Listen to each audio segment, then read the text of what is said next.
Welcome back to the channel, dear viewers.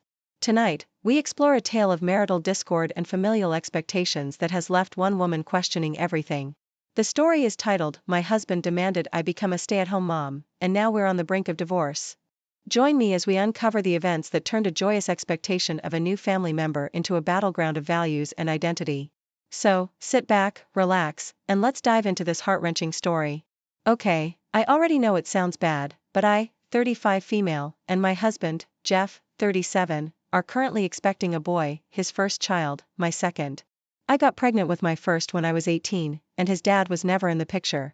I work as a substance abuse counselor, and I love my job. However, this is where it gets tricky.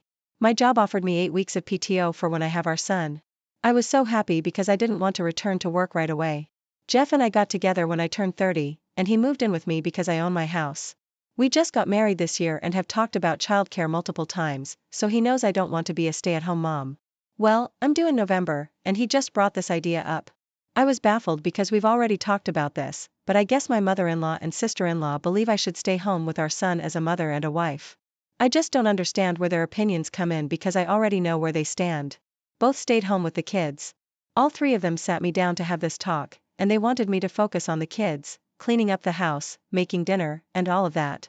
But I already work and do those things. Well, mother-in-law decided to throw it in my face that I never got to be a stay-at-home mom because I was a single mom going to school and working, which she's not wrong, but it made me angry that she brought it up. I told them that I work so hard to give my son a good life, and having another baby doesn't change my decision to keep doing something I love, and that if they all want someone to take care of the house and kids all day, Jeff should be a stay-at-home dad because I make more money than him, and it would make more sense for him to stay home instead of me. It turned horrible after that. I got yelled at by mother-in-law and sister-in-law that it's not his role as a father to do those things, and that he's the man of the house and should be the one making money. Jeff just stood there not saying anything, and I blew up and reminded all of them that it was my house, not his. I kicked mother-in-law and sister-in-law out, and Jeff was so mad at me that he went with them. He said he won't come back till I apologize to all three of them. So, am I the idiot for not wanting to be a stay-at-home mom? Nope, not the idiot. OP, you make more, it's your house, your in-laws are dinosaurs, and your husband just proved that he doesn't have your back. Bonus, here's your to-do list for tomorrow. 1. Change locks. Number 2, make an appointment to see a family lawyer about custody, parenting time, and child support in your jurisdiction. 3. Research them on the internet in the meantime. 4. Resolve that none of those 3 people gets back in the door unless they provide you with a fulsome, sincere apology.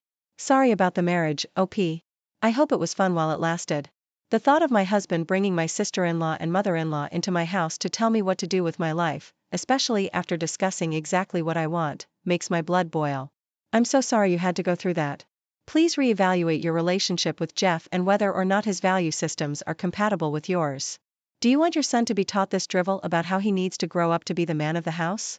Do you want the rest of your life to be cooking, cleaning, and taking care of the children for Jeff? Because presumably, he won't lift a finger to help you, because that's not his job. Because that's what's going to happen if you stay with this man and let him and his family treat you like this. Please be compassionate to yourself and your children and realize that you deserve far better. My vote is for the husband set up mother-in-law and sister-in-law to deliver this message. And he didn't do it with the goodness in his heart of having the baby have a stay-at-home mom. He did it so OP would take care of him like his mom used to. Flags everywhere. Update. It's currently 1:15 a.m. and Jeff just called me. He informed me that he cleared out our joint bank account and deposited it into his account. Bill money, savings for future trips, and grocery money that he's been thinking. And the only way he'll come home is if he can be responsible for all the finances. And I put his name on the house too. I said absolutely not and hung up. I've already reached out to my boss and I'll be working from home via virtual meetings. I'll be calling and talking to attorneys tomorrow morning to see what my options are. I didn't let Jeff know I'd be home, so I'm sure he'll try to stop me. Where I live, real estate developers have started snatching up family homes, bulldozing them, and building enormous $2 million houses on plots of land. Unfortunately, the houses also stick out horribly in terms of aesthetics. Think single-level brick homes with 3-level gigantic white and black boxes in the middle. My home's been in the family for several generations. We've always been known for having a large, beautiful garden. We invited over kids to help with gardening. We gave away so many veggies. We'd hold parties, etc. It's been a neighborhood treasure for years. Until developers snatched up the lot next door, bulldozed it, and erected an enormous house that blocked the light to most of the garden. Many of us tried to fight it with the city, but everything was denied. It was heartbreaking. Our neighborhood has been changed forever. This was a link to my family, and I almost have had to go through a grieving process for it. The new owners moved in and were not welcomed warmly by the people in the neighborhood. I avoided them for as long as possible. Other than politely waving or nodding, it was a young couple in their early 20s. We finally came face to face, and the woman asked if we could chat. She said she felt like maybe they'd done something wrong when they moved in, or if they weren't pulling in their trash bins or something, being too loud, etc., because people haven't been friendly. The guy says that he's surprised, considering it felt like a nice and somewhat affluent neighborhood. And given the price, he was expecting friendly neighbors. I asked if they had done any research about the area. They said that they moved from California, so no. I said that maybe that was their mistake. They said they didn't know what I meant, so I asked if they've ever looked in our backyard. They said yes, and they said they thought the garden was cute. I said yes. The garden that now has about half the sunlight than before your house was built was a neighborhood treasure. So the guy said, well, it's not our fault you built the garden there, is it? I said, well, you guys got what you paid for, $2 million for a house that everyone in the neighborhood hates. So I said I hoped it was worth it and wished them a nice day. When I told another neighbor about the exchange, she told me that she felt bad for them moving without knowing what they were getting into. Am I the idiot for telling them they got what they paid for? So you unloaded your pent-up anger at the developers, on the couple, who unwittingly bought the house. You are the idiot, OP. That couple did nothing wrong. They bought a house on the market. Now, if they had been the ones to buy the house or land from the previous owner, bulldoze it down, and then build their $1 million mansion, you might have a leg to stand on. But from what you say, the neighborhood is taking out their frustration and anger on an innocent couple. Yeah, but I do get why he'd be angry if instead of, oh, we're sorry, we didn't know about your garden, they decided to go with, it's not our fault you built your garden there. When it comes to this kind of mega home, I agree, but I also think places need to change. This is why most grad students live in someone's attic. Many old communities completely boycott any affordable housing, even as the population doubles or more. Mega homes for the rich don't help either, but I dislike the people who want their neighborhoods to stay the same forever, just as much. OP, they bought a house. Did you research the neighborhood? Is your garden a big thing so well known it's in the papers that those people could know about it without talking with the neighbors before moving in? And specific talks. And even then, they didn't design the house, just bought it. It's not their fault, and you are being angry at them as if it is. Also, if the size of your neighbor's house affects how you act, you might want to seek therapy. You take the cake today due to treating people like crap because they apparently stole your sunlight, and you're big mad about it. These people likely had no idea about your garden or what was there before the house they bought was there. It's not their fault that the house was built there. You want to be mad? Be mad at the real estate developers. That's the actual bad guy here, not the people who bought the house. I can't believe this became a conflict. With the weather being so nice, I decided it'd be nice to have a fun little dinner party. So, I invited everyone and their SOs if they had them. One of the SOs is Rick. I've always gotten along with him just fine, but he's one of those guys who tries to make the most bizarre things into his entire personality.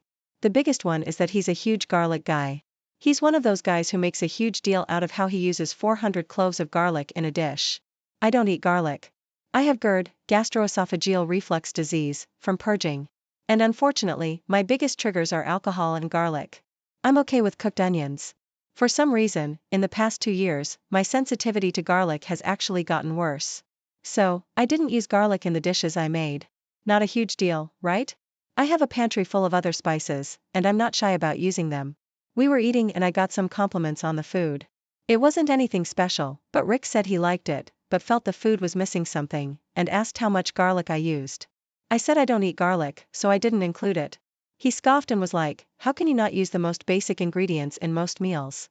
That's why it tastes like this. He made a big exaggerated face and put the food down. He then asked why I'd have a dinner party if I had such a limited palate, and that he wouldn't have people over for Thanksgiving dinner if he was a vegetarian. I said, I have GERD, dude. Garlic triggers it. He pointed out that I was drinking alcohol. I said yes, I was in fact drinking one hard seltzer that I had flattened, and that these are the only alcoholic beverages I can drink, and that I also had one just in case my body changes its mind. He and I went back and forth until his girlfriend, the one who actually is my friend, told him to chill. Rick got louder and was laughing like, come on guys, am I really the idiot here? With his hands out. One of the other guys said it was a little weird, but not a big deal. Anyway, it's a month later, and Rick still won't drop it. Instead, he insists that it was an idiot and selfish hosting move to drink the alcohol, but not cook with the garlic, because garlic goes in everything. So, now I'm curious, and thought this would be a fun low-stakes question for you all. Am I the idiot? Why are you friends with this monumental idiot anyway? Someone whose entire personality seems to be about one tiny thing? Who thinks he's the food police? I'm a very keen cook, and garlic is inappropriate for many, many, many dishes. Not the idiot, of course. I'm also curious, doesn't he stink 24/7? OP should still invite him, but serve him garlic. Only garlic, several whole roasted garlic bulbs, and nothing else. Is that enough garlic for you now, Rick? And make sure you get a vampire costume for Halloween, for his benefit. Rick needs to get his garlic addiction under control. It's affecting his relationships at this point. If my ex so acted that way, not simply expressing a preference for garlic, but telling the host it was rude to omit it, I would be mortified. No joke.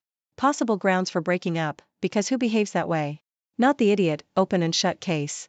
My best friend and I have known each other since we were like 3, and we've always been super close. She's the first of us to get married, and I'm so happy for her, and was happy to be asked to be her maid of honor. However, she and I were not expecting her fiancé to consider my ex a close friend now that he's his groomsman. We knew that they kept in touch after I broke up with him, but we had no idea they were friends. What's even worse is that my ex is using this as a way to try and force his way back into my life. She warned me when she found out, and I agreed to one night out with all 6 of us, my best friend, her fiancé, and their bridesmaids and groomsmen. I was paired with her fiancé's brother, the best man, and my ex with her sister, a bridesmaid, but he would not stick around her sister at all. He kept coming over to me. He tried to get me to take him back, and he joked that we should just go and hook up. He touched me a few times, and I had to brush him off. He was just intense. Our breakup happened a little over 2 years ago. We worked together for 5 years, lived together, had talked about marriage and babies, and then I heard him mock me to his friends and say disgusting stuff like I was so boring as a person, but at least my body was good so he could drown out the rest of me and just focus on my looks. He mocked me for being sensitive. He also mocked that I had low self-esteem from my childhood relating to my family and told them details only he and my best friend knew. My best friend asked her fiancé if there wasn't anyone else. He told her that the 2 of them got so much closer in the last 2 years and that he truly considers him his closest friend now and so on. He said we should be able to deal with being around each other for a few hours. She asked if there was anything she could do to make it easier, but I can't be around him like that. I can't even have him following me around and trying to win me back. He humiliated me. He said things that I never would have expected out of him. He got 5 years of my life and he treated me like that. We agreed that I should just pull out of the wedding. My best friend is so upset and she's upset with her fiancé. He's now angry with me and he told me I should have sucked it up for my best friend and followed through on being her maid of honor because it meant so much to her. He told me I was being petty and I should be able to ignore my ex for the sake of my best friend. I do feel bad. I hate doing this, but I know I'd feel trapped in a nightmare if I had to deal with my ex throughout the wedding. There's no doubt in my mind that I would be miserable. She knows this too, which is why we agreed, but I hate doing this to her. I always dreamed of being her wedding. And now, am I the idiot? Not the idiot. The groom prioritizes his friend over his bride's happiness and he's trying to get you to suck it up. He could have chatted with your ex and told him. His behavior was unacceptable and if he tried to get close to you, he'd be dropped. But he preferred pressuring you so he could have what he wanted.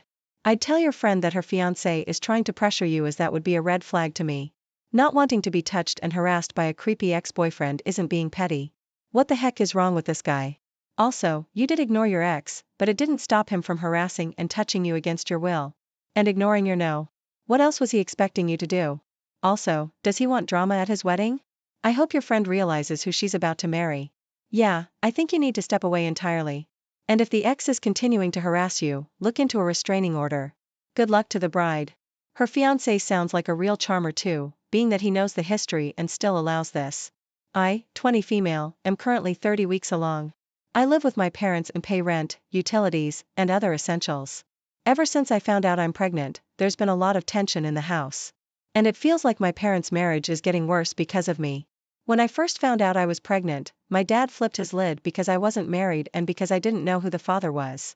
My mom defended me for most of his crap throughout my pregnancy and was very supportive but very disappointed in my dad for his behavior and it's been ruining their marriage. Last week, my dad demanded I move out, and I refused since I paid rent and mom doesn't want me to move out. As usual, mom defended me, but they had a big fight.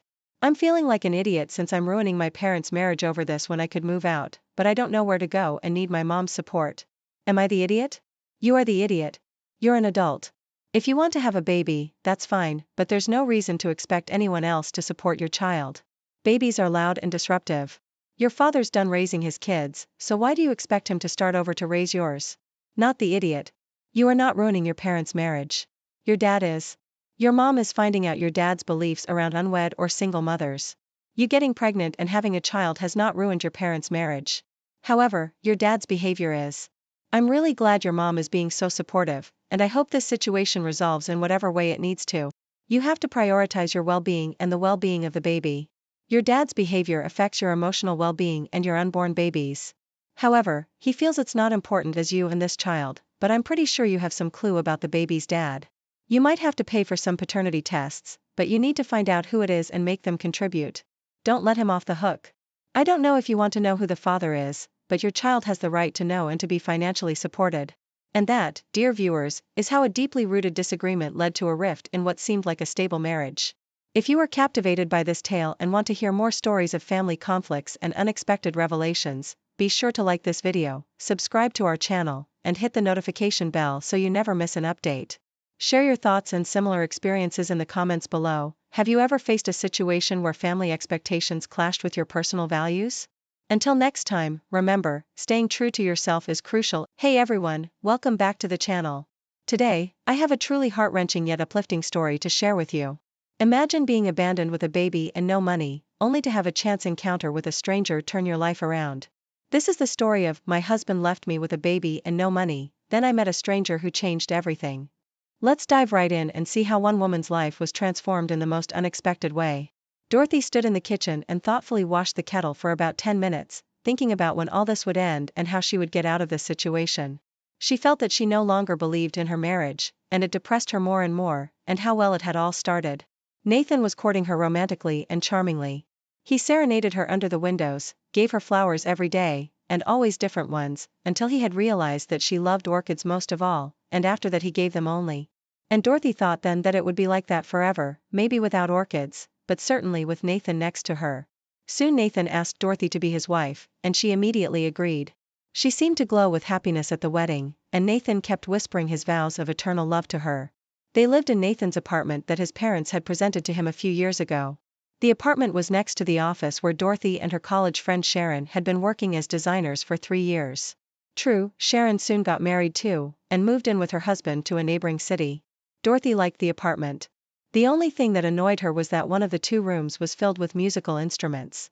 Nathan was a musician and a bandleader, but they had no success, and their performances brought no money. Everything Nathan could earn outside musical activities was usually spent on rehearsals and transportation of equipment. At first Dorothy's domestic problems did not bother her, as she was working and had enough money, but then, giving birth to a child, Dorothy immersed herself in home life and felt how much she missed Nathan's help. He was always away at rehearsals, dealing with some band issues and coming home late, almost always drunk. Dorothy longed to feed him dinner and just talk, but she did not want to be a capricious and grumpy wife, and she said nothing. One day, after her son was born, she asked Nathan to go for a walk with little Spencer, as she wanted to sleep for at least half an hour and get some rest. But her husband just looked at her in surprise and irritably said, "These are your responsibilities, Dorothy. I can't do all this nonsense. Do you want me to become a well-known musician or not?" And then Dorothy clearly understood that nothing was going to change, and it wasn't because he hadn't given her orchids for a long time. Nathan had changed a lot, and he didn't care about her and Spencer. Dorothy was ready for one last conversation with her husband. But disaster struck. Her mother died of an illness. After the funeral, Dorothy fell into a stupor and depression. Nathan started bringing orchids again, and Dorothy even thought that in this way he was trying to support her, but as it turned out, it was something else entirely. Soon, Nathan started talking about selling her mother's apartment. He offered to use the proceeds to buy a minibus, which he planned to use to go to rehearsals and tours. Dorothy almost laughed, because her husband had never been away for performances beyond the local clubs, but she didn't argue, and they bought the car and put the rest of the money in the bank. But of course, everything went on as before. Spencer started teething, and Dorothy could not sleep at night, listening to the moans of her baby, and Nathan was often absent at such nights. But his band performances did not add money to the house, and they lived, in fact, only on the children's allowance. One day the telephone rang, and Dorothy was overjoyed to hear the cheerful voice of her friend. Sharon reported that she and her husband would soon be going on vacation abroad, and she tearfully asked Dorothy to stay in their home and look after Rocky the spaniel. Dorothy was happy, because she had longed for a change of scenery, at least for a while. She shared her worries with Sharon, and her friend said firmly, "That's it, it's settled. Come to us with Spencer, I'll be back from vacation, we'll figure it out. Maybe you do not have to go back to your husband. Stay here, find a job and you can live with us while you need. The house is big." And Dorothy made up her mind. She hastily stuffed some of her things and Spencer's clothes into the suitcase, took her documents and driver's license. She left Nathan a note explaining that she was leaving for good and would file for divorce. While Dorothy was putting the baby seat in the car, she realized that it was getting dark and cold outside.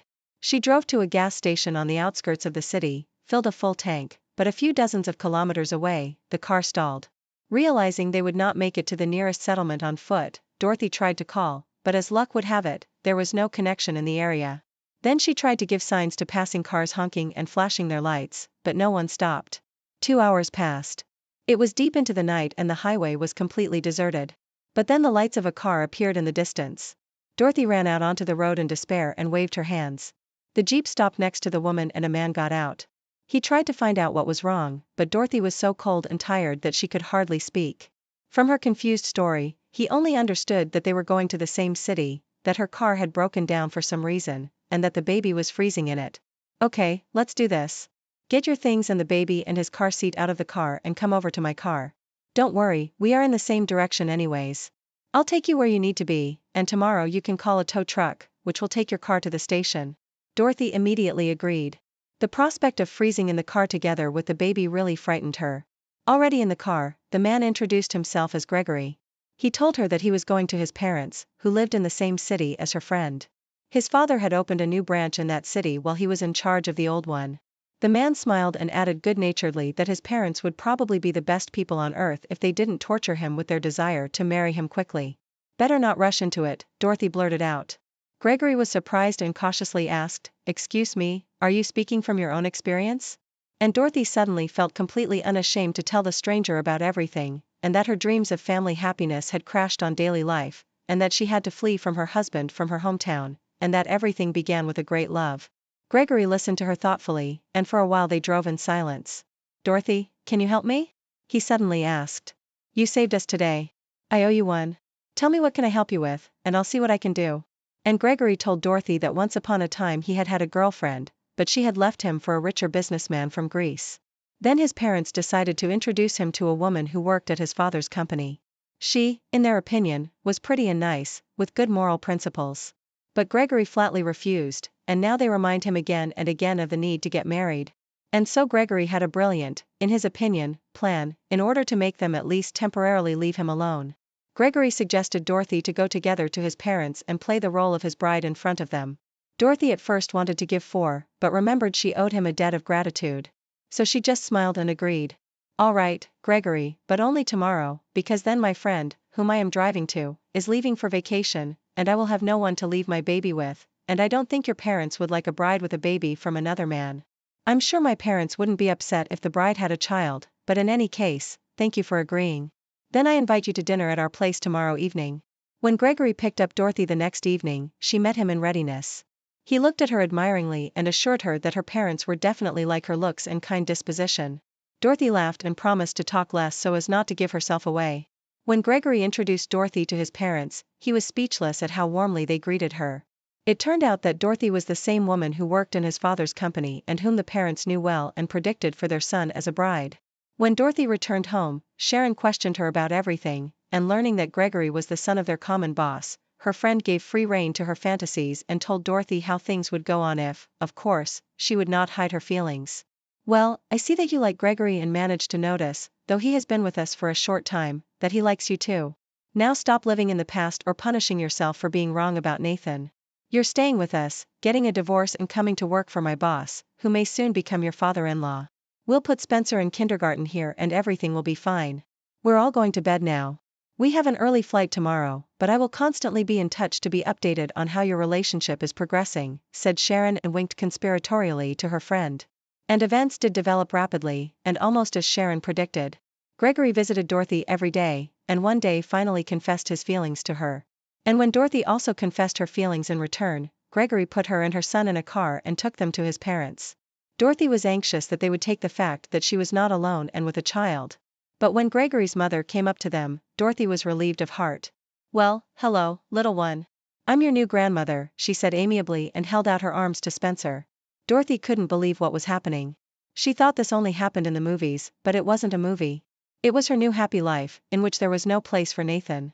By the way, a year later, she somehow saw a report about her ex-husband. But not about the famous musician, but about the drunken hooligan who burst onto the stage and disrupted the concert of a famous band. Apparently this was the popularity he had dreamed of, but he made his own choice. If you enjoyed this story and felt as moved by it as I did, please give this video a thumbs up, share your thoughts in the comments below, and don't forget to subscribe for more incredible stories. Hit the bell icon to stay updated with our latest content. Thanks for watching, and welcome back to the channel, dear viewers. Tonight, we delve into a tale that uncovers deep family grief, accusations of betrayal, and a looming legal battle. The story is titled, My In-Laws Accused Me of Betraying My Late Husband and Threaten Legal Action Over a Family Heirloom. Join me as we unravel the events that turned cherished memories into a source of conflict and heartbreak. So, sit back, relax, and let's dive into this intense story. I, female 33, lost my husband very unexpectedly 7 years ago. We knew each other from a very young age and married when we graduated college. I've known his family for almost my entire life and they're the closest I have to actual family. My own family situation has always been problematic. I became very close with his parents in particular. I will still call them my in-laws, and we supported each other heavily through the grief process. We didn't have children before he passed, but we were trying. I began slowly dating again 4 years ago, mostly casual dates and nothing serious. In-laws were broadly supportive. I told them I was ready to date and they said okay but didn't want to know the details. As a result, I only ever spoke about my dating life vaguely and infrequently to them. Around the same time, I got a big promotion and began to spend a couple of months a year in Paris for work, global issue permitting. Then 1 year ago, I met Armand, male 38, and started my first serious relationship since being widowed. Given Armand lives in Paris, our relationship is based there. While we have traveled quite a lot together, we have yet to go to the US together. He hasn't met my in-laws but I have told them I'm dating someone. Around Christmas, we found out I was pregnant. This was a total surprise as we weren't trying. We've since decided that I'll move to France permanently instead of splitting my time between the US and France so we can raise a family together. Unfortunately, it isn't really possible for Armand to move to the US. He works in the art industry and his studio and backers are all Europe-based. I told my in-laws and they were deeply upset. They said I was depriving them of their only opportunity to have a grandchild. My husband was an only child. Then they accused me of moving on too quickly and not loving my husband. In the end, we had a huge argument and they demanded that I leave all my husband's belongings from our apartment, his clothes, personal effects, etc. to them when I moved to Paris. They also demanded my engagement ring, which is a family heirloom. They said that they should have these because while I've moved on, he'll never stop being their son. I said no. These things are all treasured memories from my life with him and I never want to forget. They have threatened legal action to recover the ring in particular. I don't think they have a proper legal right, but I can see the hurt I'm causing them with my choices and maybe by giving them what they asked for, they'll be able to have closure. Am I the idiot for continuing to refuse? Then they accused me of moving on too quickly and I stopped reading right there. So, he passed away 7 years ago and they say she's moving too fast. What happened to OP and the in-laws is horribly unfair and tragic, but after 7 years, OP deserves to find love again. The in-laws really should see a therapist to address this. You are not the idiot. You didn't divorce your husband. He passed away. The person you chose to spend your life with and that was taken away from you way too soon. Unfortunately, he was taken from them too soon as well. I would try to find a compromise which may be giving them the ring and you keeping the rest or finding a few things of sentimental value and giving them those, but ultimately this was your husband. These are your memories with him and you'll never stop loving him just because you found someone else to love as well. You are the idiot. The ring should absolutely be going back to the family though.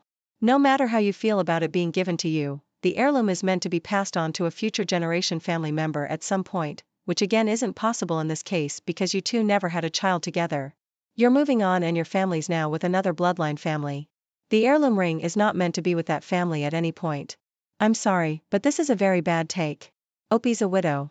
Widows do not lose their place in a family. The ring will go where she sees fit because she's the rightful owner. OP, it's your choice one way or another. However, I wondered how you having a baby with your new partner is depriving them of a grandchild. Totally bemused by that. If they want to be considered your child's grandparents, the last thing they should be doing is making petty demands. Update. After the funeral, I already gave many of my husband's possessions to my in-laws. What I kept were some clothes that reminded me of happy times. Things with his handwriting on them. Memories from trips, etc. And I want to keep those. It's not like I'll be lugging a huge amount of things to Paris. It's not unreasonable that I keep these. They're memories we made, not with his parents. It was worth clarifying that I don't have a separate wedding band. We couldn't find one we liked which matched the ring. So my engagement ring is also my wedding band, which my husband put on my finger in the church. I do wear the ring frequently, and it's the only thing I wear with any regularity. I really don't want to lose the relationship with my in-laws. They've always been so kind to me before all of this happened. For example, I've been spending every major holiday, like Christmas, etc., with them for the past decade. But neither do I want to bend to their unreasonable behavior. Moving to France and going completely silent isn't an option. I do want to repair the relationship in the long term. Ultimately, I'd love them to visit us. My 25 male stepdad has a gardening business. It's normally just him, but my brother 18 has been a big help and worked for him a lot over the years. The clients love my brother. He has a good work ethic and gets the job done properly and quickly. On the other hand, my stepbrother, 29, has worked for our stepdad a handful of times. Unfortunately, every time his work was sloppy and slow, and he spent the majority of his time on the phone, so stepdad never hired him again. Recently, stepdad has been sick. His body's just giving out on him, and our mom's forcing him to retire before he kills himself from work.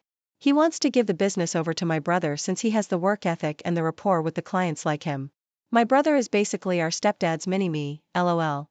My sister, stepsisters, and I are all okay with this since we feel our brother deserves it with the work he's put in and how he's helped build up the business.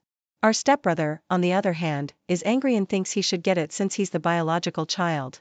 I know I keep saying stepdad here, but that's just for clarity's sake, and he's very much our father and couldn't care less about biology. When our stepbrother was having his little fit about it, I told him to get over it and that he couldn't even hold a normal job, let alone run a business. Am I the idiot? Edit. The relationship is strained since stepbrother used to steal from him and us. He barely even sees any of us now, and that's not from our lack of trying. I don't even think he's met my stepsister's young son. Not the idiot. It might have been harsh the words you gave your stepbro, but honestly, that's the reality of the situation. It's dad's choice who he gives his business to, and he chose your brother, who would take care of it very well and is the person most likely to carry on the legacy. Would your stepbrother have been just as angry if your father had sold it to a stranger? He had nearly 10 years on your brother to build the rapport with your dad and his clients needed for this responsibility. This failure's on him. He saw your stepdad's hard work as something he could benefit from by slacking and doing none of the work going forward. I'm glad your stepdad and your siblings have a backbone. Your stepbrother's just looking to mooch, and that's it. Please ensure your dad gets all this in writing and certified by his wife and an attorney. If something unexpected happens to dad, the whole situation can become a crap show and fast. Get it in writing now so that the business, including the client list and physical assets, mowers, trucks, tools, all go to brother. You owe your stepbrother nothing, and if he keeps harassing you, feel free to block him. Backstory. My mother-in-law lived 4 hours from our city. Last year, she decided to sell her house and move near the family. She recently closed on another house here as her house was under contract. My wife stayed home overseeing some work on the new house and painting. My daughter, a first grader, and I went to my mother-in-law's house to get her moved out. My mother-in-law is the type of lady that exalts males on a glorified pedestal. Over the years, she's made numerous inappropriate remarks about my body build or my appearance. She's even gone as far as asking very personal questions. Nonetheless, her mouth has gotten her in significant trouble. With that said, when we arrived, she seemed to have been minding her manners at first. However, she commented to my daughter that when she gets older, she should marry a man just like her father. Later that night, we had an argument. My kid didn't eat dinner because she had a stomachache. My mother-in-law demanded she helps clean the kitchen and said I should be relaxing instead. My argument was why should she have to clean up from dinner when she didn't even eat? The next morning, my daughter slept in a bit, which irritated my mother-in-law. She commented that my wife is lazy. That's where her granddaughter gets it from. It made me angry considering all the work my wife has been doing to her new house. An hour later, my daughter got out of bed. I was outside when my mother-in-law was putting socks on my kid and said don't ever get fat like your mother. I didn't know about that comment until the next day.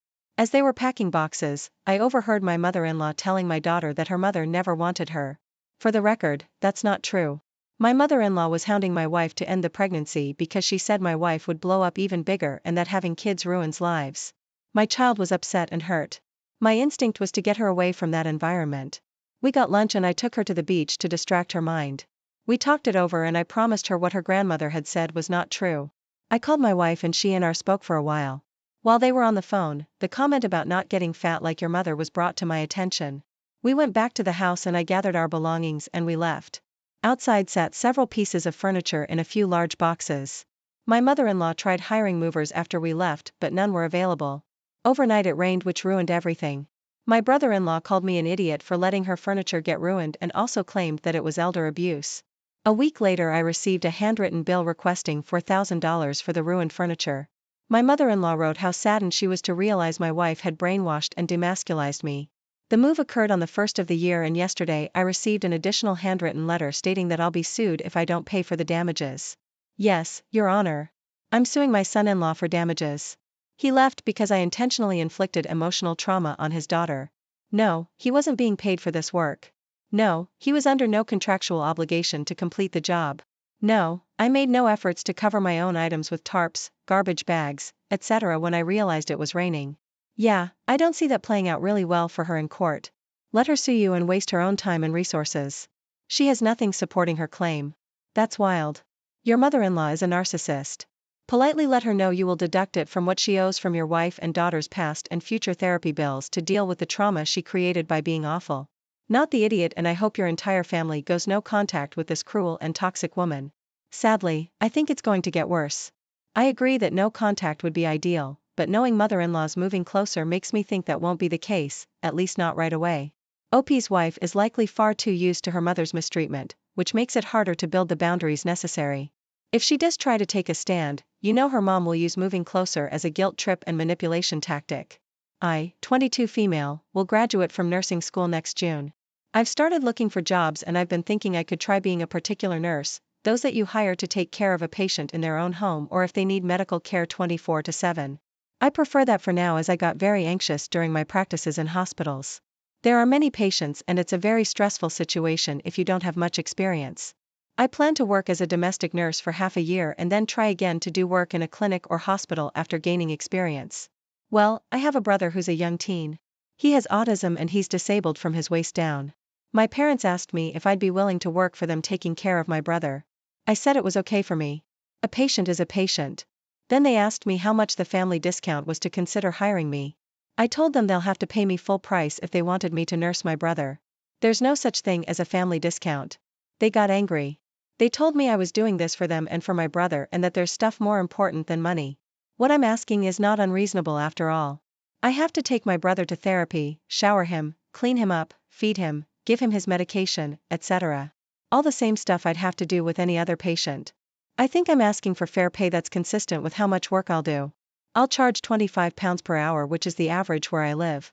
I don't think I'm being too unreasonable. They told me there's stuff more important than money. Like what? Gems? They're welcome to pay you in those too. Of course, since money's so unimportant, your parents should have no problem giving that worthless cash to you. LOL. I hate parents that try to take advantage of a child's success for their gain. You are not the idiot, but I really don't think you should start your professional career by working for your seemingly entitled parents. 1. You need the real-world experience of interacting with new people. You might think of doing this through a care company. 2. You'll need a valid reference when you get ready to return to a hospital or clinical situation. Working for your parents is different. 3. You need to start earning for yourself so that if you do or say anything they don't like, they can't hold your wages over your head. Family and business do not mix. OP, excellent advice. I also foresee hours being an issue with this situation. OP is scheduled from 8 to 5, but her parents expect her to stay later or come in early because it's family and family helps out. Also, I hate to think it, but I can't help but wonder if OP's parents would sabotage a reference to keep them from progressing in their career so they have to keep working for their family. Your parents are tired of taking care of your brother and want you to start doing it so it's not their responsibility anymore. They should want you to start your professional and independent life well, which means watching you get a full-time job or agreeing to pay you full price for your services. To be honest, I think £25 an hour is way too low for this kind of care you want to provide. This would be the family discount. They're asking you to set up a recipe for resentment and you don't have to play that game. So this happened yesterday. I came home from work in the evening and saw something cooking on the stove. I asked my boyfriend and he said he was boiling salmon. I was taken aback like completely. I asked him to repeat what he said and he so casually said it again. I was like, EW, who boils salmon? He made a face and didn't reply. I told him it wasn't right and that I never heard of salmon being boiled like an egg and water type of boiling. He said it was all right and he liked it cooked that way. I called him dumb for this, to which he reacted by snapping and saying, who the heck says I can't boil salmon? I said, a common sense. He replied, screw common sense. I bet it's no longer common sense to eat an apple from an apple tree in this time and age.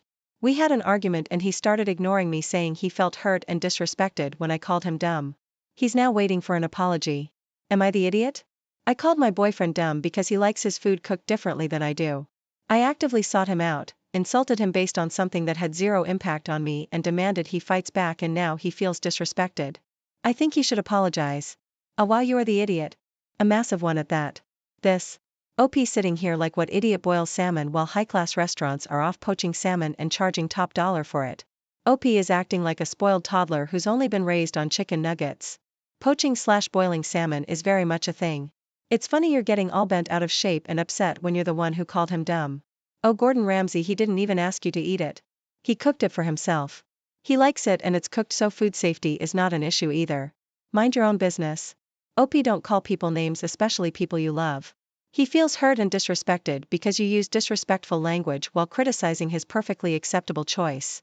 You owe him an apology and to change your behavior. And that, dear viewers, is how an attempt to move forward led to an unexpected and painful family rift. If you were captivated by this tale and want to hear more stories of family conflicts and unexpected revelations, be sure to like this video, subscribe to our channel, and hit the notification bell so you never miss an update. Share your thoughts and similar experiences in the comments below. Have you ever faced a situation where your past collided with your future in such a dramatic way? Until next time, remember, the ties that bind us can also be the ones that... Hello, everyone. Today, I have a story that is as heart-wrenching as it is shocking. It's about the complex dynamics of family relationships and the unexpected choices people make. This is, my mother called my son unmanly for kissing his boyfriend, so I kicked her out. Get ready for a tale that will keep you on the edge of your seat as we dive into the intricacies of love, acceptance, and standing up for what is right. So, sit back, relax, and let's dive into this captivating story. My mom is a conservative woman. The apple fell far from the tree with me.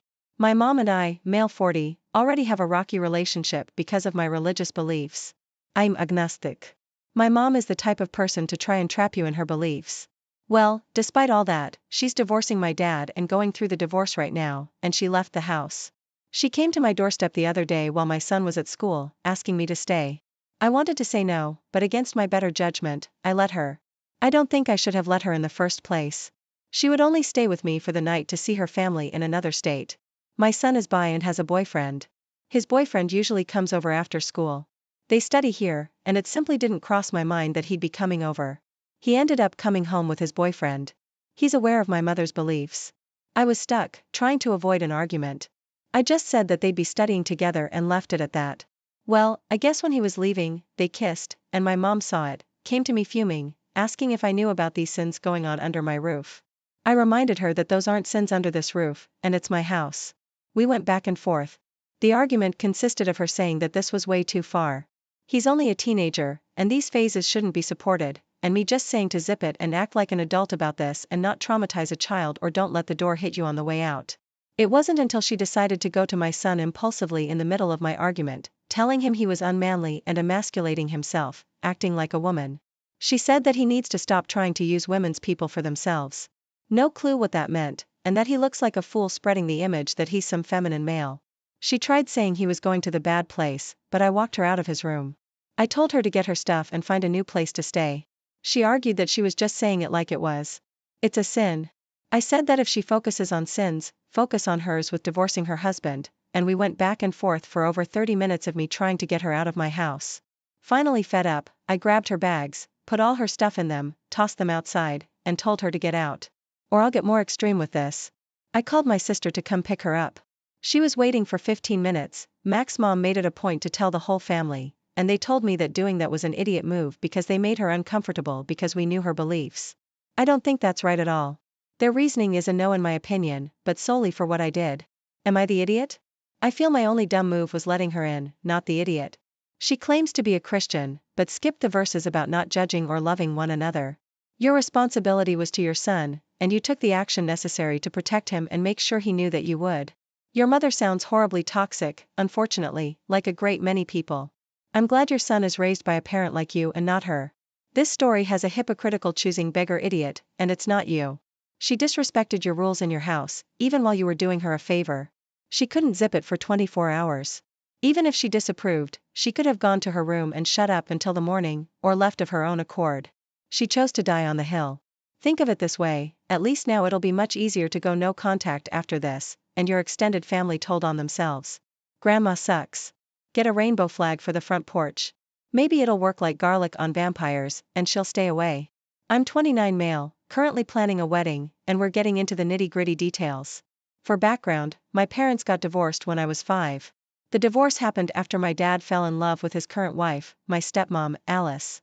They claimed they didn't cheat, but waited to be separated before anything physical happened. I don't know or need to know whether that's true. My dad and Alice got married, and we were living together by the time I was 7. They had my 2 siblings within the next 4 years.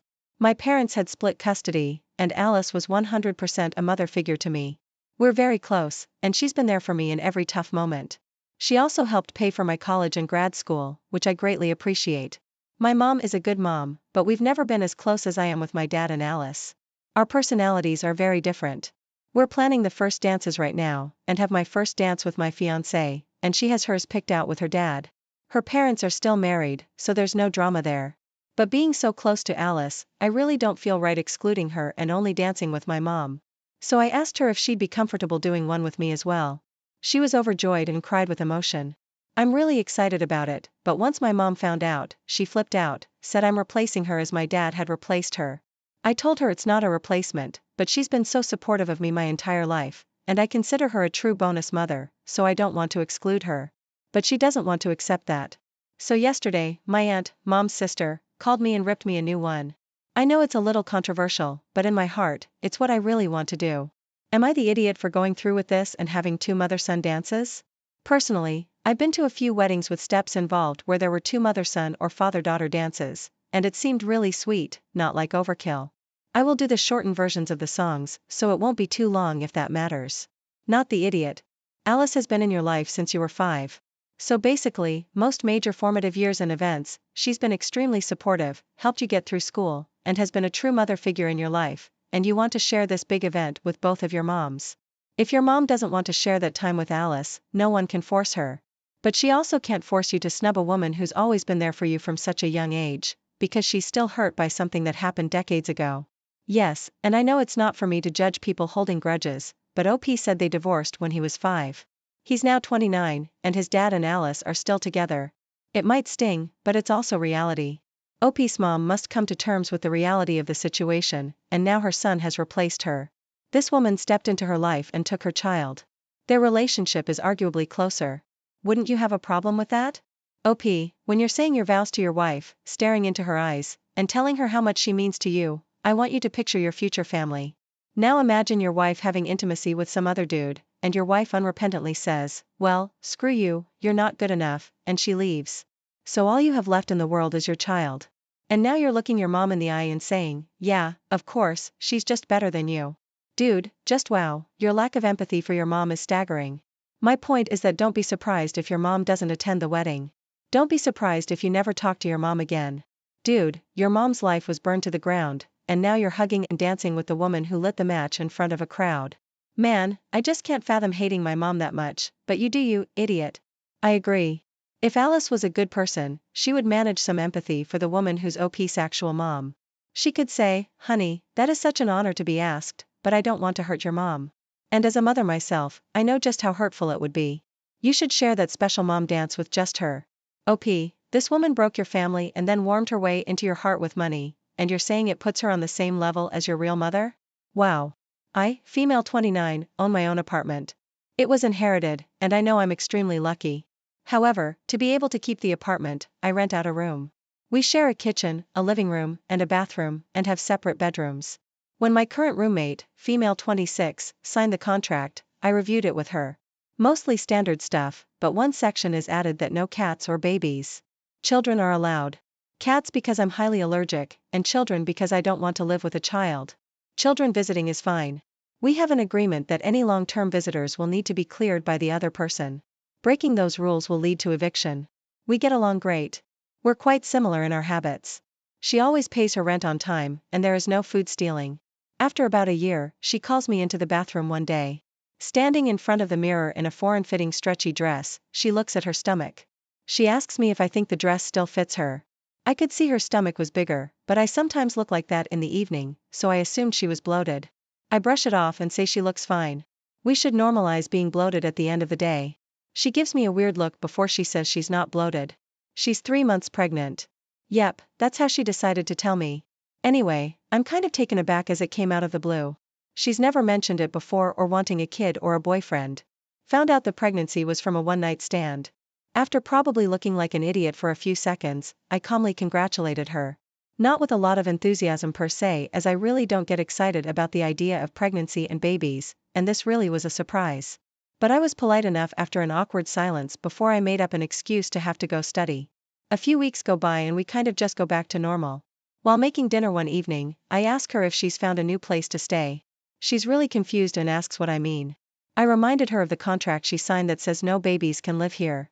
I tell her that she can stay up until the baby comes, but it's wise to look for a new place soon. I don't know if she assumed she'd be able to continue to stay here with the baby, but I guess so. A few days later, I started getting texts from her friends calling me an idiot for kicking out a pregnant woman on the street. She has like 5 months to find a new place, and I charge a pretty average rent for the room, so it's not like she can't afford other places with roommates. I completely understand why I might seem like an idiot to some, but I genuinely think I'm in the right here. Why should I ignore my boundaries and comfort because my roommate decided to have a baby when she knew from the beginning it's a deal breaker to live here? Anyway, I guess I'm here to get a wider perspective on this. Not the idiot. It's your apartment and she signed a contract. Getting knocked up does not automatically qualify you for exceptions.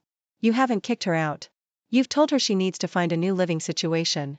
She has months to find a new place, and all those friends calling and texting you can offer up their home for her to stay.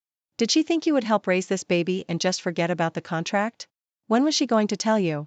LOL. If she thinks she's going to do this all by herself, maybe she doesn't understand what's about to happen here, because it's hard for me to imagine how you wouldn't get pulled into helping all the time, or at the very least, being very inconvenienced and looking like a jerk when you tell you won't help out when she's exhausted and sleep deprived. So, I completely understand why you'd want to keep the boundary. Exactly. She did agree to the contract. No babies means no babies.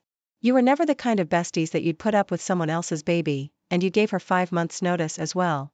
Her financial situation is not yours to solve, and it's much kinder to be firm about this now than when she comes home from the hospital and finds her stuff on the curb. My wife and I have been married for a decade. She's a stay-at-home wife and we have no children. She has a daughter from a previous relationship, Sarah, and we've gotten along for the most part. Sarah's a junior in college pursuing a biology degree with additional courses required by medical schools. She's dreamed of being a doctor and helping people since her mom and I met. The problem is, she could be a better student. She's failed her biology 1 class and had to retake it to get a B. She really struggled in her next level biology class and finished with a C. She also got a C in her chemistry class. She got a B in calculus 1 and 2. She's making A's in her non-science and non-math classes, so they're padding her GPA, which is at a 3.2. This semester, I just learned that she'd make B's and C's in her science and math classes. I'm not a doctor, and I don't know any doctors, but I did online research. I discovered that medical schools require many things, but at the top of the list is a high GPA and top grades in science and math classes. Unfortunately, with Sarah's grades, she's not getting into any medical school. I even looked into nursing school to see if I could talk her into going that route, and all the ones I looked at require higher grades than she has. I talked with my wife about it, and she said that medical schools look at other things besides grades, and that's where Sarah excels. She has a solid volunteer resume, and she cares about people. I argue none of that mattered if her grades weren't good enough. She argues that Sarah will do great in the interviews. As I said, I have no experience with medical school, so I can't argue with her logic. Instead, I talked with Sarah when she came home for Thanksgiving and told her to look into another major because she might not be cut out to be a doctor. She ran to her mom, and we all got into a huge argument. I lost my temper and yelled that I'm not wasting any more money on something she'll fail in. I told them both I'm not paying for next semester's classes unless she changes her major to something more realistic. I feel bad, I do, but I'm not rich, and I don't have money to waste if she doesn't have a chance to get into medical school. Am I the idiot? Not the idiot. Medical schools are very competitive, and everyone has a minimum GPA requirement. If her GPA is below that, they'll automatically reject her without the chance of an interview. Sometimes being a good parent is putting a stop to the madness and saying no, even though it's hard. I would go and speak with some professors and guidance counselors about this and see what they say, then have her go with you before any decision is made about her future. Is she aware of the work that goes into being a doctor? What would it be like? Can she do some work at a hospital and see how hard it is? See if nursing is best for her? You are the idiot. It's your money, but to tell your stepdaughter out of nowhere that you cut the money isn't nice. Give her 1 semester to achieve better grades and prove herself, then she'd know what she had to do and what was on the line. I'm a successful engineer. Do you know what I had to calculus 1 and 3? Do you know what I never used since school? Any of my college classes. While a different career path, classes don't correlate to real-world experiences. Next time you go to your doctor's office, please ask your doctor about the last time they used calculus 1 or 2 in treating a patient. You are the idiot. It's not wasteful just because she doesn't have a 4.0. I've usually gotten along with all my son's teachers until now. A couple of weeks ago, I was talking to a single mom from my son's 3rd grade class and she was complaining about how hard it is to be a single mom. Then she said, "You single dads have it so much easier than single moms." The stuff she was complaining about seemed more about her being lazy, and it's not like her kid's dad isn't as involved as she is. I, on the other hand, am raising a preschooler and a young child solo. There's no child support, no one to take them off my hands, etc. I can't tell you how helpful it is when both have an after-school play date with other kids. Parents take little stuff like that for granted. In response, I told the single mom, "It's not that I have it easier, it's that I have my act together." She was offended by my remark, but it's true. Yesterday, I was speaking to my son's teacher. She's someone I wouldn't get along with, so I don't try to deal with her unless I must deal with her. She asked me if I thought it was helpful to tell other parents that they were lazy. I asked her if she was helpful with her grammar and spelling errors in her class emails. She asked, "What errors?" I said, "I'll send her some examples because I wanted to be helpful." So I did, and she hasn't responded. Personally, she should be paying more attention to her emails and less to providing commentary on discussions that she wasn't a part of. Not the idiot. Parents can't run to their child's teacher because of another adult. Also, if she took that as you told her she's lazy, then that's on her. She obviously knows it's true and got offended by it. Also, no reason for a teacher to mingle with parental stuff that has nothing to do the child or education. I'd be petty too if she didn't have correct grammar teaching my child. Everyone's the idiot here. Look, I get it must be infuriating to have your parenting undermined by someone else, but take a breath and seek out the high road every so often. The mom was venting. Some people do a crappy job blowing off steam and bring other people down with them. Don't be like them. And while the teacher is way out of line to get involved with this scenario, your petty response was an unnecessary escalation. And there you have it, a journey through the emotional turmoil of family expectations and personal boundaries. If this story resonated with you or left you wanting more, don't forget to hit that like button, subscribe to our channel, and ring the notification bell to stay updated with our latest stories. Share your thoughts in the comments below. Have you ever faced a difficult choice about family and personal values?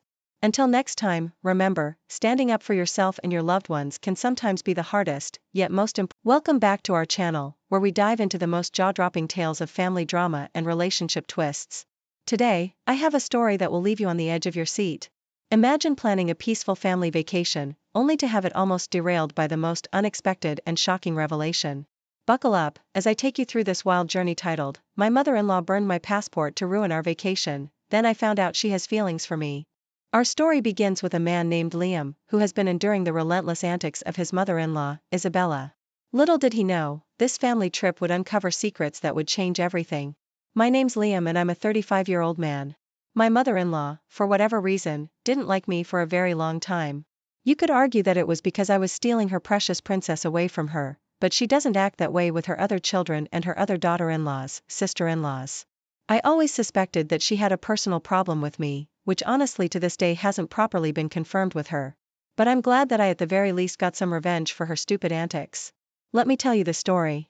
From the very beginning, Isabella, my mother-in-law, and I clashed like oil and water, like fire and ice, like pineapple on pizza. Don't argue with me. She had a knack for getting under my skin with her passive-aggressive comments and disapproving glances. Whether it was about my choice of career or my lack of culinary skills, Isabella never hesitated to let her opinion be known. This one time, she fought with me because of a rug. A stupid rug. Can you imagine? This is how the argument went. Liam, I can't believe you didn't get the rug I wanted for the living room. It's like you never listened to me. Isabella, this is my house and I should have the freedom to choose the furnishings. The rug I bought is perfectly fine. Perfectly fine? It's hideous. You have no taste. This is just another example of your incompetence. Enough, Isabella. I'm tired of you constantly belittling me and listing all my shortcomings. I work hard to provide for this family and I deserve some respect. Respect? Respect is earned, Liam, and you've done nothing to earn it. You're just so useless in so many ways. I can't have this conversation right now. Our conversations would normally go like this, with Isabella fighting me for something stupid and me leaving without engaging any further. That woman was sick. She definitely enjoyed seeing me angry, so I did my best to not give that to her. I genuinely believed that she had some sort of mental problem because the way she behaved was crazy. I often turned to my wife, Harper, seeking solace and understanding. Harper and I were a team facing the world together, but when it came to her mother, she often felt caught in the middle, torn between her loyalty to me and the ties of blood. She would listen to my grievances and offer comforting words, but deep down, we both knew that Isabella's ways were detrimental. One day, Harper approached me and said, Liam, I have some exciting news. I've been thinking about your situation with Mom and I believe I found a way to improve your relationship dynamic with her. Really? I wasn't expecting any surprises. What do you have in mind? I planned a family vacation for all of us. I thought it would be a great opportunity for us to spend time together in a fun and lively environment, away from the daily stress and tension, and maybe you two could work on your relationship. Harper, I appreciate your efforts, but do you think a vacation can really fix things? My relationship with Isabella is so strained. She hates me. She doesn't hate you, babe, but I understand your concerns. It's a chance for us to reconnect, create positive memories and find some common ground. Plus, Mom seemed genuinely excited about the idea when I mentioned it to her. Isabella was actually enthusiastic about a family vacation? That's unexpected. Yes, I was just as surprised as you are. Maybe this is an opportunity for a fresh start. We can focus on enjoying ourselves and work on building a bond between you two. I guess it's worth a try. If it means a chance to improve our relationship, then I'm willing to give it a shot. That's the spirit, Liam. I believe this vacation can bring us closer together. We'll make it a memorable experience for everyone.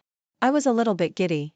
I enjoyed vacations, but I was also obviously worried that things wouldn't even work out because Isabella was just hellbent on making me angry.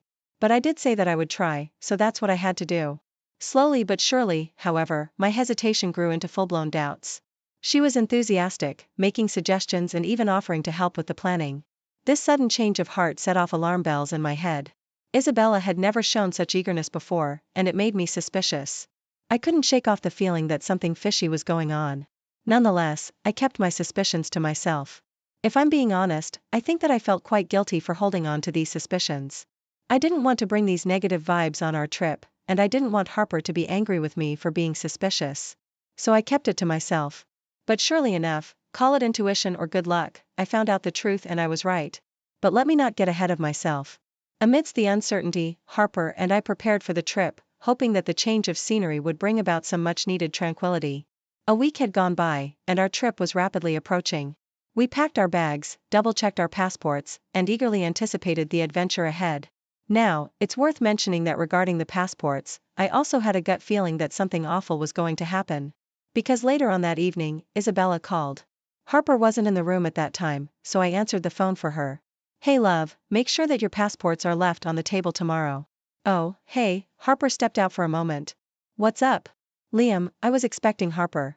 Well, anyway, I just wanted to remind you both to leave your passports on the table so that we don't forget them. Why? The trip isn't for another 3 days, approximately at least. Leaving them out on the table so soon can be problematic. I think it's better if we keep the passports in our bags for now. Harper enters the room, sensing tension in the conversation. What's going on, Liam? It was your mother calling, and I just thought I should answer. Isabella was reminding us to leave the passports out, but I suggested keeping them in our bags instead. Leaving them out on the table might not be the safest idea. We could accidentally knock them over or forget them altogether. Yeah, that sounds like a better plan, Liam. We don't want to risk losing them or causing unnecessary trouble. Isabella, clearly frustrated by our responses, finally said this. Fine, I need the passports out, especially your passport, Liam. You're so useless. I'm sure you'll forget it if it's not right in front of you. Why did you need my passport specifically, and why would you say that? Well, it's because you're always so absent-minded and irresponsible. I can't trust you to remember anything important, so it's better if you just leave them out. Isabella, that's not fair.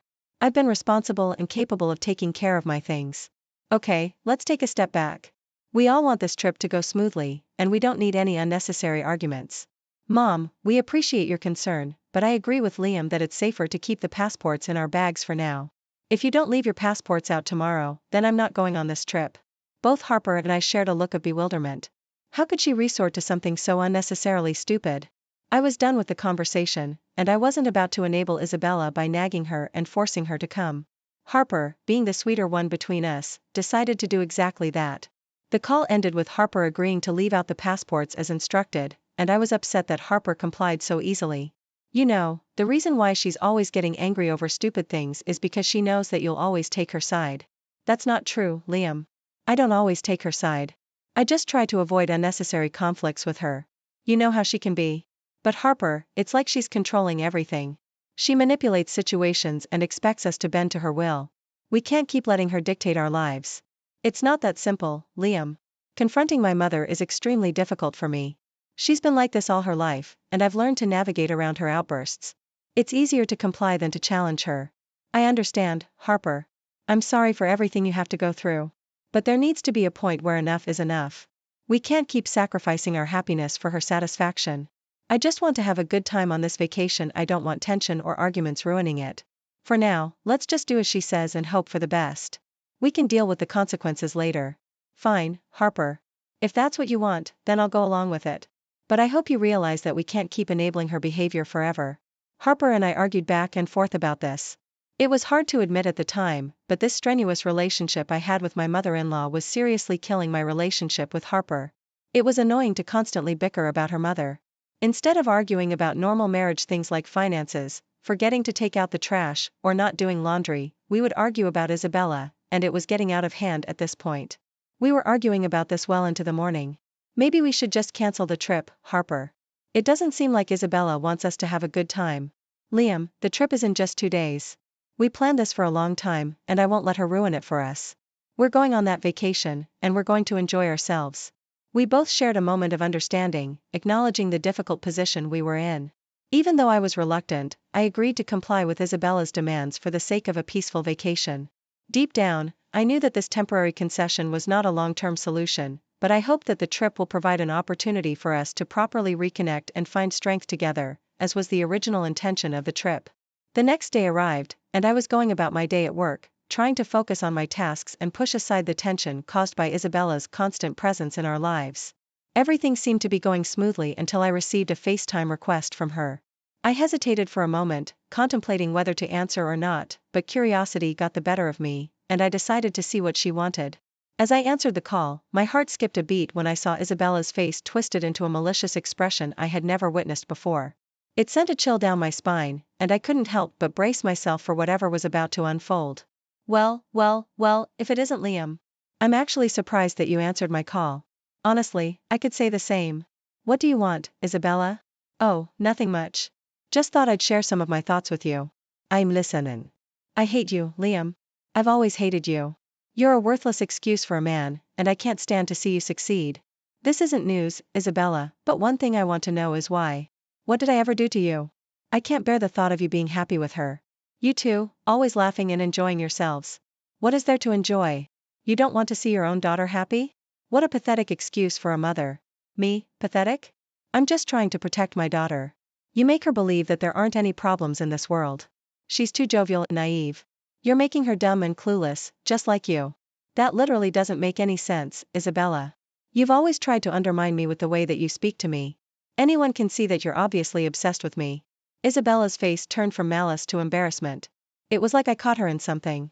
She wasn't expecting me to say that, and she subsequently blushed at my words. Wait. You're not obsessed with me, are you? Well, I don't know what you mean. What are you trying to say? Oh my God, Isabella. Do you have feelings for me? What? Are you crazy? That's crazy. Why would I have feelings for you? You of all people. Don't be ridiculous. I don't even think about you. Well then, why are you so obsessed with grinding me down? It's like you're a little schoolgirl and you have a crush on me. You remember how it was back then. If someone used to like you, they'd treat you like crap. This honestly has the same vibes. If I'm lying, then tell me, because I just don't understand why you hate me so much. Well, you see, the thing is, that's disgusting, Isabella. How could you have feelings for your sister-in-law? Well, what I was going to say before you cut me off is that I don't have feelings for you. So you can just shut up. Then why can't you stand the thought of Harper and I being together? Why don't you want us to be happy? Just shut up. Don't speak. I came here to do one thing, and after your preposterous allegations, I'm going to go ahead and do it with extra pride. As Isabella was speaking, I noticed her bringing up a passport to the camera's view. I was surprised to see the flickering flame of a lighter in her other hand. She sensed my confusion and began to smile that devilish smile she donned at the beginning of the call. And then she set the passport on fire. She began to laugh, but I didn't say anything. I just looked at her sternly with disgust and disappointment. She reveled in her malicious laughter, relishing in the destruction she had caused. You see, Liam, I hate you so much that I was willing to burn your passport into ashes. You will not go on this trip. You should just think of divorcing my daughter and moving to find someone else. What? Someone like you? I never said I don't like you, damn it. I'm certainly not obsessed with you. You're just delusional. Right. Well, okay. Why aren't you enraged right now? Didn't you see what I just did? I just burnt your passport, you fool. Yes, I did see what you did. But you got one thing wrong, though. That's not my passport. What? As she was exclaiming in shock and disbelief, I pulled out my passport from my laptop bag and showed her that I had it in my possession. Yep, got my passport right here. It turns out that when you tell people that they're useless and that they always forget things, they begin to be a bit more conscientious of their belongings. I thought it best to keep my passport with me because I could tell that you were up to something. But I told you to keep your passports out. That's why I'm at your place. Well, I'm sorry that I didn't fall for your vindictive plan, Isabella. I mean, what is wrong with you? Why would you even do something like that? Then whose passport did I burn? There's Isabella's here. Yours was meant to be here. Well, it's funny you ask that because if you recall, you left your passport here 2 weeks ago when you got back from Canada. I'm guessing that you thought you had it in your possession all this time. I laughed as I watched Isabella's face twist from anger to shock and then to embarrassment as she slowly realized that the passport that she burnt was her own.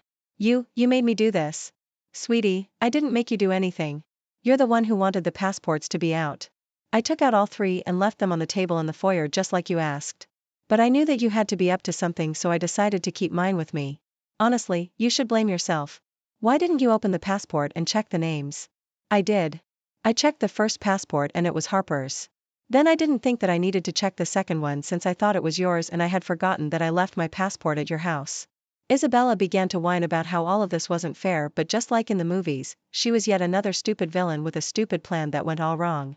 She was hoisted by her own petard, as all the fancy people say, and I was enjoying the show. As she continued to cry and shout at me, I said, you underestimated me, Isabella. I won't let you ruin my life or my relationship with Harper. Your reign of terror ends here. You think you've won? This is far from over, Liam. I will find a way to tear you two apart. Well, good luck with that.